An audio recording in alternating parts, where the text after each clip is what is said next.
দুর্নীতির কোপে সব মিলেমিশে একাকার। কারা যোগ্য, অযোগ্যই বা কারা, সেই নিয়ে জল্পনা কল্পনা চলছেই। সেই প্রশ্নের উত্তর আদৌ কি দিতে পারবে এসএসসি? সোমবার সুপ্রিম কোর্টে গোটা রাজ্যের নজর।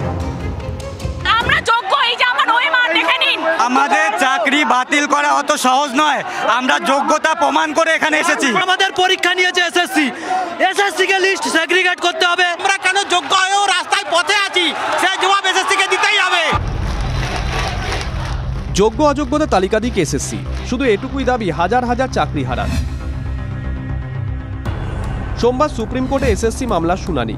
চাকরি হারাদের দাবি মতো দুর্নীতি মামলায় এক হয়ে যাওয়া মুড়ি মিচড়িকে আলাদা করে দেখাতে পারবে এসএসসি? টাকা নিয়ে চাকরির অভিযোগ, সেই দুর্নীতির তদন্তে এসএসসি 2016 গোটা প্যানেল বাতিল করে দিয়েছে হাইকোর্ট। চাকরি হারিয়েছেন 25,753 জন শিক্ষক। প্রায় 26,000 চাকরি হারার মধ্যে যোগ্য অযোগ্য সংখ্যা কত, এই নিয়েই তোলপাড় রাজ্য রাজনীতি থেকে শিক্ষামহল। হাইকোর্টে চাকরি বাতিলের নির্দেশের বিরুদ্ধে সুপ্রিম কোর্টে মামলা করেছে রাজ্য এসএসসি ও পর্ষদ। প্রথম থেকেই চাকরিহারাদের অভিযোগ ছিল যোগ্যদের তালিকা এসএসসি দেয়নি, তাই এই দুর্ভোগ। এসএসসিও প্রথমে বলেছিল যোগ্য অযোগ্য বাছা কঠিন, কিন্তু তারপর ইউটার্ন। এখন এসএসসি দাবি সুপ্রিম কোর্টে তারা যোগ্যদের তালিকা জমা দিতে তৈরি।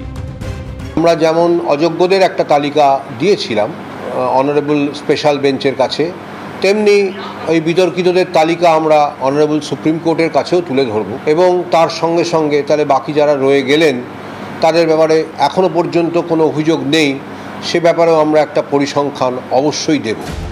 তাহলে কি সোমবারই যোগ্যদের তালিকা সুপ্রিম কোর্টে জমা করবে স্কুল সার্ভিস কমিশন?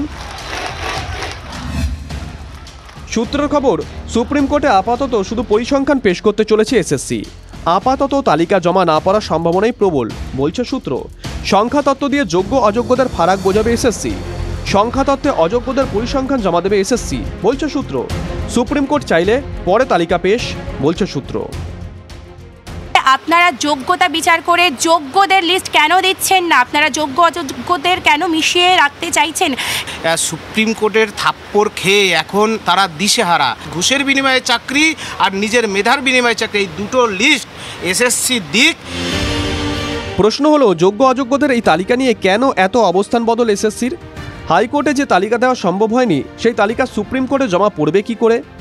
মামলার আইনজীবীরা বলছেন, এসএসসি যদি বলে দেন যে এটা জেনুইন ওএমআর শিট এবং এই ওএমআর শিটগুলো বা ওএমআর শিটগুলো রয়ে গেছে, এটা যদি তারা বলে দেন, তাহলে যাদের পথ বন্ধ হয়ে যাবে সেটা হচ্ছে সাদা খাতার মাস্টার। সঙ্গে সঙ্গে তারা সেই সমস্ত নেতা মন্ত্রীদের ধরবেন যে আমরা তো তোমাদের টাকা দিলাম, তোমরা আদালতে গিয়ে বলে দিলে যে এইগুলো জেনুইন ওএমআর শিট, আমাদেরই ওএমআর শিট, তাহলে আমরা এবার আমাদের টাকা ফেরত দেব। তাহলে কি পরিস্থিতি বেগতিক বুঝেই সামাল দেওয়ার চেষ্টা এসএসসি? নেতারা বলছেন, এসএসসি চেয়ারম্যান ফেঁসে গেছে। এসএসসির যিনি অধিকর্তা তার বিরুদ্ধে আদালতের ব্যবস্থা নেওয়া। এসএসসি চেয়ারম্যানকে অ্যারেস্ট করা হবে। কেন কোর্ট এটা করলেন জানি না, নিরপরাধীদের কেন শাস্তি দিলেন জানি না। সোমবার সুপ্রিম কোর্টে এসএসসি নিয়োগ বাতিল মামলার শুনানি। সেদিকেই তাকিয়ে প্রায় 26,000 চাকরিহারা। এসএসসির অবস্থানের উপর নির্ভর করবে শুনানির গতি প্রকৃতি। যোগ্য অযোগ্য চাকরি প্রাপকদের তালিকায় ঠিক করে দেবে শুনানির অভিমুখ। তালিকা কি জমা দেবে SSC? Bureau report, TV9 Bangla.